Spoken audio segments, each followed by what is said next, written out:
The stars are all out to show what they are capable of, and can Jonsu Foster hold them back as the green flag drops and we're underway? So good clean start, great start by JT Smeaton there from 6th position. He'll get to the inside as they go 3 wide, searching through the opening corner. Shirakawa almost getting into the side of Foster as they work through. Nice start though as they've gone through. Larson working around the outside, trying to get the inside here for the Hugenholzer at turn 3. Commands the line, he gets it. Shirakawa's run over and bang into the wall, and Bernstorff has to avoid as well.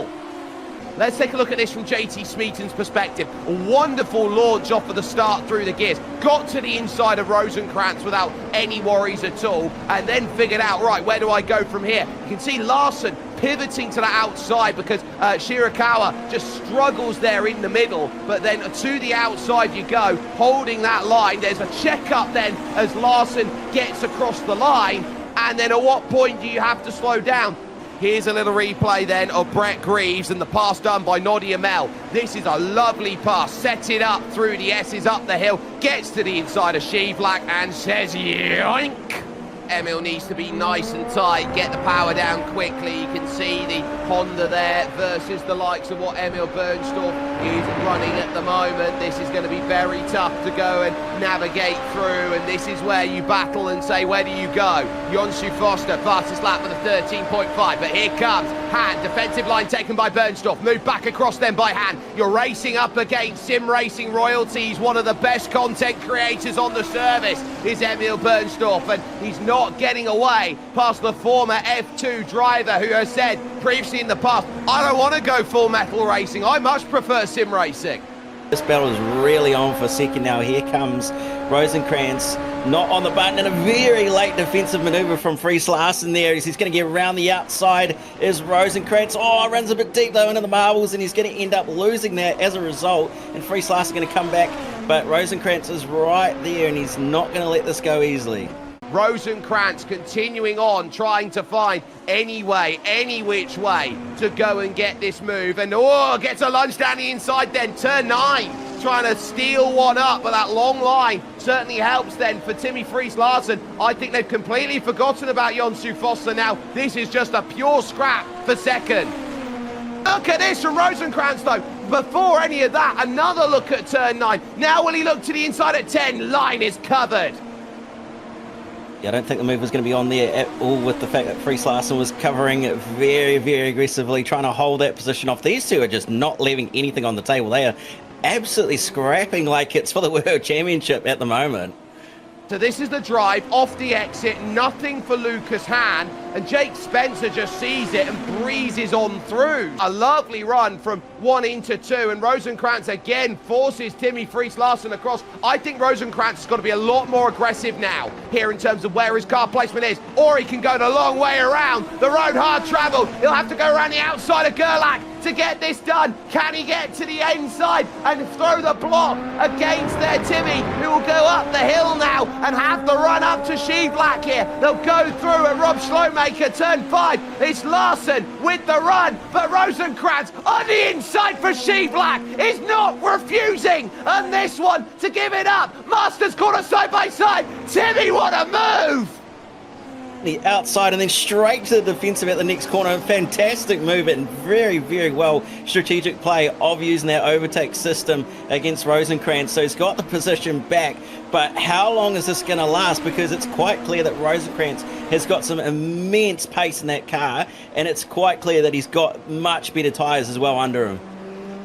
He has got amazing potential to get through as Chris Rosenkrantz. The only issue is he can't. Timothy Fries Larsen is a racing god at this moment as Jonsu Foster sets another fastest lap of the race. Here comes Rosenkrantz again. No, you've got to stay over here, Chris. You can't let him bully you to the outside of the circuit, but he sweeps around the outside again. Can Timothy Fries Larsen get it back on the exit? Yes, but again they'll have to go now. Here to turn 2 at Gerlach. Again the room is given. Again it's low end. Oh no, it ends in tears. Timothy Fries Larsen in the wall. The rear wing now. And Timothy realises championship points are going to be agonisingly fading away from him.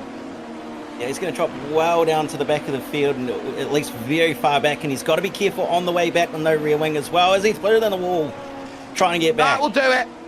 That will do it. That's a retirement then for the number one driver, and it was coming. These drivers were throwing haymakers at each other. Someone was going to see a run out there. This one wasn't going the 12 rounds. Someone was getting dropped in the fourth, and that is exactly what you see. Rosenkrantz then holding that outside line. He tries to throw a deep dive down the inside. Nature of the corner is you fight for the top of the circuit rather than the bottom there, and ultimately for Timothy Friis-Larsen, he's on top, and it was misjudged by Rosenkrantz.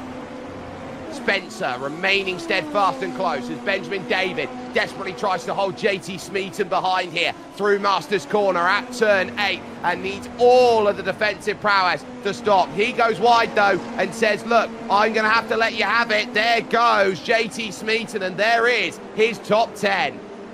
You can see it there, buttons on. He's going to burn this one to the ground, and now he's in the red, which means he's down under 20%.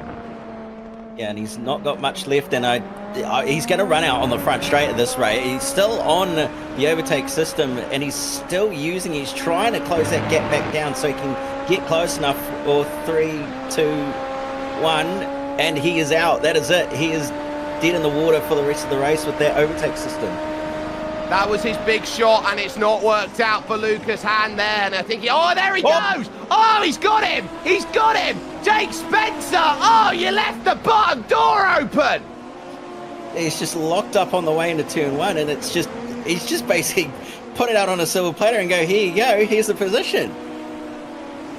But he will have 173 seconds to go and get it unless Solovier decides he wants to go down the inside at Shevlak. Door ajar, not going to go through there, but Solovier now is going to be someone who's on the aggro, and now buttons being pressed here by Jake Spencer. He knows he's got to start using it here in the final stages, and that OTS system is now in full force. Last lap will start for the Sim Racing Nation driver of Jonsu Foster, who is out there and clear by 13 seconds at the front of this pack. Chris Rosenkrantz, there will be a sort of work between him. Hands off and hands out, banging the barriers there, going through at Hans Eyre's corner. He caught the anti-cut curb and has seen the end of his run on the final couple of laps of this race. Oh dear me, oh that's going to really hurt. It will help JT Smeaton, it will help Victor Awad. Here's the look at it, just over the curb and nowhere to try and bring it back. The barriers are so close there. It's just the lap car here